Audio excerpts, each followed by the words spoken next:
நல்லவைகளை மட்டும் எழுதுங்கள். பைல்வான் மாதிரி அவருக்கு இட்லிக்கு வழி இல்லை, தோசைக்கு வழி இல்லை, அது மாதிரிலாம் எழுதாதீங்க தயவுசெய்து. என்னடா என்ன வாசிக்கின்றது அப்படின்னா அச்சா சார் ஒன்ஸ் ஃபார் எல்லாம் அவசரத்தில் இருக்காங்க. நான் வாசிக்க ஆரம்பிக்கிறேன்.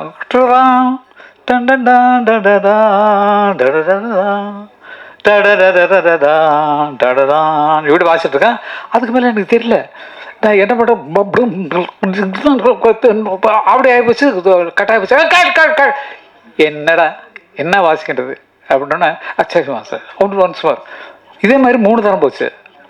வயலன்ஸ் எல்லாம் ஃபுல்லாக அமர் சீக்கிரம் வாசிச்சிருப்பா, நாங்கள் வீட்டுக்கு போனோம், எங்களுக்கு மின்ட்டுக்கு போனையான்னு அது இன்னும் உதறது. அந்த மாதிரிலாம் அனுபவப்பட்டு வந்தவங்களுக்கு இதுக்காக சொல்கிறேன். இந்த மாதிரிலாம் கற்றுக்கிட்டு வந்தவங்க தான் பல பேர் திட்டு வாங்கியிருக்கோம், அடி வாங்கியிருக்கோம். தன்ராஜ் நம்ம தட்சிணாமூர்த்தி சுவாமிகிட்ட வாசிக்கலாம் பாக்கியமான விஷயங்கள். அவ்வளோ விஷயங்கள் எனக்கு சதாக்கெல்லாம் நடந்திருக்கு. அதெல்லாம் பெரிய தெய்வங்கள். அண்ணன் தான் அவங்க குழந்தைங்க, எங்கள் குழந்தைங்கள்லாம் அவர்கிட்ட போய் சாப்பா கற்றுக்காம நாங்கள் அனுமதிக்கிறதே இல்லை. அவங்கள்ட்ட தான் போய் சா பாடணும். அந்த மாதிரி அப்படிப்பட்ட குருக்களோட வளர்ந்த பாக்கியமெல்லாம் எங்களுக்கு இருக்கிறது இந்த காலத்து குழந்தைகளுக்கு கிடைச்சிருக்கா இல்லைன்னு தெரியல. ஏன்னா காரணம் என்னென்னா ஃபுல் சாங்கு இந்த சாங்கு கண்டினியூஸாக பாடணும். அப்போது இப்போ நான் ஒரு லைனாக எடுத்தோமா நல்லா யோசிச்சு பாருங்க. அது எங்கே வாசிக்கிறோம், எல்லாம் ஃபீட் பண்ணிட்டோம். இனிமேல் ஏஐயில் கொடுத்தாச்சுன்னா ஏஐ போட்டு கொடுத்துரும். நம்ம காலத்தில் தூக்கவே முடியாது. ஏஐ பண்ணி கொடுத்த பாட்டில் தான் நிறைய போயிட்டு இருக்குது. இல்லை எடுத்ததுலேயே பார்த்தீங்க சொன்னால் நிஜமாவே ஏஐ ஒர்க்கு நம்மளை கெடுத்திட்டு இருக்கு அப்படிங்கிறத நான் உறுதியாக சொல்கிறேன், நிஜமாக சொல்கிறேன். அதை நம்பி நம்ம வேலை செஞ்சோம் சொன்னால் பிற்காலத்தில் நமக்கு மூளை வேலை செய்யாது. ஒரு தீமை ஏஐயில் கொடுத்துட்டு நீங்கள் தரன்னா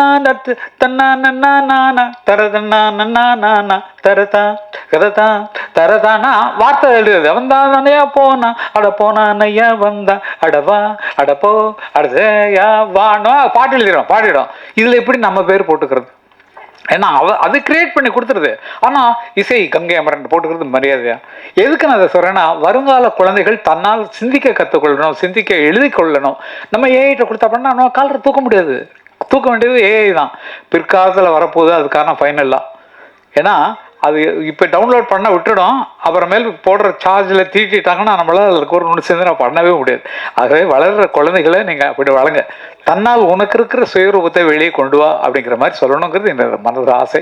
நிஜமாவே இந்த மாதிரி ஒரு சந்தர்ப்பத்தை அவர் ஏற்படுத்தி கொடுத்ததுக்கு இந்த நிகழ்ச்சியே எதுக்குன்னா கிளாடி அவர்களை பாராட்டதான். நிஜமா நீங்களாம் ப்ளீஸ் கொஞ்சம் நல்ல கைதட்டி உற்சாகப்படுத்தணும். ஏன்னா நமக்கு ஒரு நல்ல ப்ரொடியூசர் கிடைச்சிருக்காரு. அதுக்காக எனக்கு டைரக்ஷன் கொடுக்கணும்லாம் நினைக்காதீங்க. நான் உங்களோட இருக்கேன், அவ்வளோதான். நிஜமா அந்த மாதிரி உங்கள் எண்ணம் நிச்சயமாக ஆழமாக நிச்சயமாக இருக்கும். ஒரு நல்ல கதையை தேர்ந்தெடுத்து அதை கொண்டு வரணும் சொல்லி மனசில் இருக்கிறது தெரியும். இளையராஜா உங்களுக்கு நெருக்க மாட்டார், நல்லா பழக்க மாட்டார். நிறைய எவ்வளோ நன்றி தெரிவிக்கிறீங்க அதெல்லாம் பார்த்து. இப்போ நான் பாடின பாட்டை அண்ணன் தான் ரிலீஸ் பண்ணிட்டாங்க. அந்த ஃபோட்டோ கூட போட்டுருக்கலாம். அண்ணன் தான் ரிலீஸ் பண்ணாங்க உயிரணுங்கிற பாட்டை. அதுதான் ஃபஸ்ட்டு அவர் அண்ணனோட சேர்ந்தது. அண்ணன் மேலே அவ்வளவு அன்பு, அவ்வளவு பாசம். அவர் உரட்டு வந்ததே 50வது ஆண்டுக்கு அவரை பார்க்கணும்னு சொல்லி தான் வந்தார். நான் பேச முடியல அண்ணன்ட்ட. ஏன்னா சிம்பனி எழுதிட்டு இருக்காங்க. ஐயோ டிஸ்டர்ப் பண்ணப்பட்ட கரெக்டாக போனார், போய் நின்னார், போய் சொன்னோடனே பார்த்துட்டாரு. ரொம்ப நேரம் பேசியிருந்தார் சந்தோஷமா. ஏன்னா அந்த மாதிரி ஒரு அன்புள்ளவர். அவரை பாராட்டுவதற்காக தான் இந்த நிகழ்ச்சியை நாங்கள் வைக்கணும், ப்ரெஸ்ஸுக்கு இவரை இன்ட்ரடியூஸ் பண்ணோம் அப்படிங்கிற ஒரு ஆசை இருந்தது. தவசீலியும் தம்பியும் இந்த பாட்டை பாடினது இன்னொரு பெரிய பெருமை. தவசீலியின் தோற்றமே ரொம்ப என்னன்னு நம்மளால, ஏன்னா ரொம்ப வறட்சியாக இருந்த ஒரு ஸ்டேஜை ஒரு செழிப்பாக்குறது அந்த ஒரு பொண்ணு தான் நம்ம சொல்லணும். நல்லா யோசிச்சு பாருங்களேன். பக்கத்தில் இருக்க முகங்கள்லாம் பாருங்கள், இங்கே இருக்கிற இந்த முகத்தை பாருங்கள்.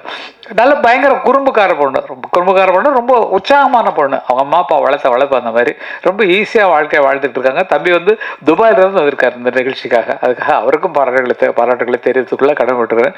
பிரஸ் நண்பர்கள் எல்லாருக்கும் எல்லாத்தையும் தனித்தனியாக சொல்கிறதுனா ஒவ்வொரு பெரிய பெரிய கதை. இப்போ சமீபத்தில் தான் 50வது ஆண்டு விழாவுக்கு போட்டார் ஃபிலிமாவில். இல்லை நிறைய எல்லாரும் பழக்கமானவங்க இருக்கிறதுனால உங்களெல்லாம் விட்டு பெரிய மனசே இல்லை. நல்லவைகளை மட்டும் எழுதுங்கள். பைல்வான் மாதிரி அவருக்கு இட்லிக்கு வழி இல்லை, தோசைக்கு வழி இல்லை, அது மாதிரிலாம் எழுதாதீங்க தயவுசெய்து. அதுக்கு கூப்பிட்டு பைல்வான்ட்டே சொல்லிட்டோம். ஏன் அந்த மாதிரிலாம் எழுதுறீங்க, அப்படியே இருக்கும் வீட்டில் பார்த்துக்கையா அப்படின்னு சொல்கிற மாதிரி. இல்லாத பொருளாதெல்லாம் அவர் எழுதுறாரு. இந்த ஸ்டேஜில் சொல்ல வேண்டிய கடமை. ஏன்னா ப்ரெஸ் இருக்கிறீங்க.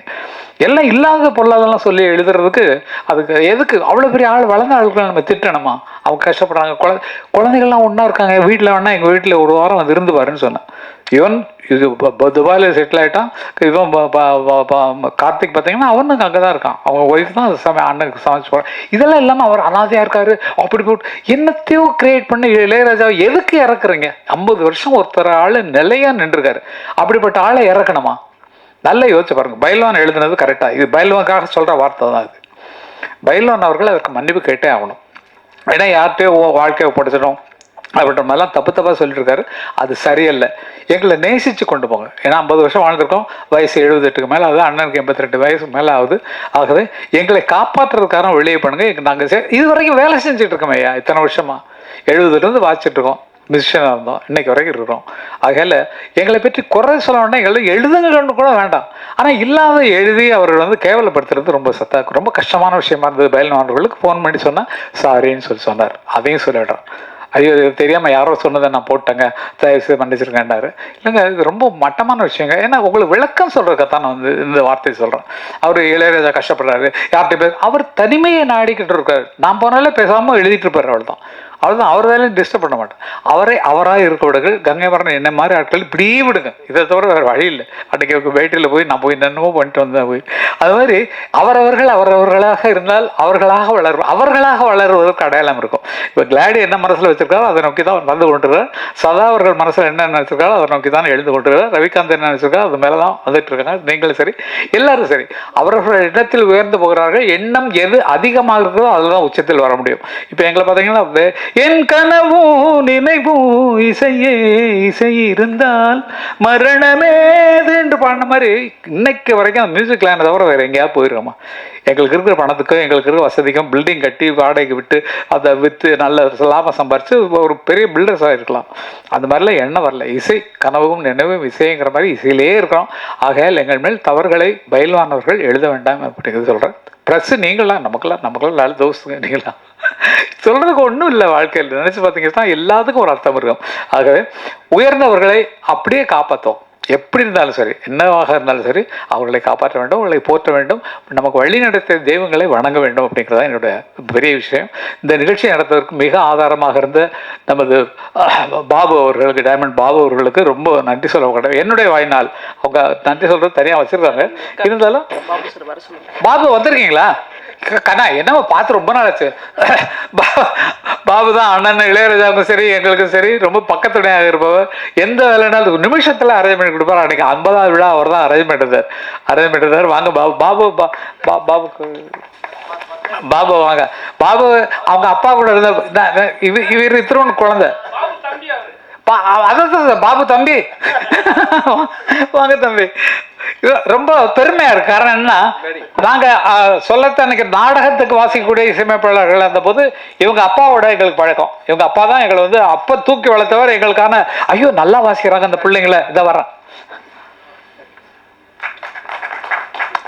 அப்படியே